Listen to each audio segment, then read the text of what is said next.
એક વખત ગધેડા અને હાથી વચ્ચે આકાશના રંગને લઈને વિવાદ થઈ જાય છે. હાથી કહે કે આકાશનો રંગ વાદળી છે અને ગધેડો કહે કે આકાશનો રંગ લાલ છે. હવે બંને વિવાદ કરતા કરતા ઝઘડો કરવા લાગે છે અને આ વિવાદ હવે જંગલના રાજા સિંહ પાસે જાય છે. હાથી અને ગધેડો બંને જંગલના રાજા સિંહ પાસે જાય છે. ગધેડો જંગલના રાજાને કહે કે આ હાથી મારી સાથે ખોટો વિવાદ કરે છે. હું કહું છું કે આકાશનો રંગ લાલ છે અને આ કહે છે કે આકાશનો રંગ વાદળી છે.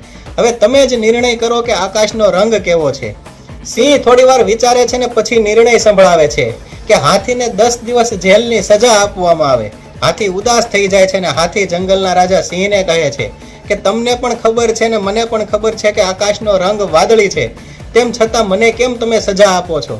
એટલે સિંહ કહે છે કે મને પણ ખબર છે ને તને પણ ખબર છે કે આકાશનો રંગ વાદળી છે, તેમ છતાં પણ આ મૂર્ખ ગધેડા સાથે તું દલીલ શું કામ કરતો હતો? આ મૂર્ખ ગધેડા સાથે જે તે દલીલ કરીને એની આ તને 10 દિવસની જેલની સજા છે. એટલે દોસ્તો, આપણા જીવનો પણ એવા ઘણા મૂર્ખ લોકો હોય છે કે જે આપણી વાત સાચી હોવા છતાં પણ તે સાચું પડવા નથી દેતા, તે વાત માનવા તૈયાર નથી થતા. એટલે એવા મૂર્ખ લોકો સાથે ક્યારેય દલીલબાજીમાં નહીં પડવાનું. અને જે મૂર્ખ વ્યક્તિ સાથે દલીલમાં પડે છે ને તે તેના કરતાં પણ વધારે મૂર્ખ હોય છે. દોસ્તો, આ વાત સાથે કેટલા લોકો સહમત છો કમેન્ટમાં જણાવજો. અને વિડીયો ગમ્યો હોય તો લાઈક કરજો, શેર કરજો.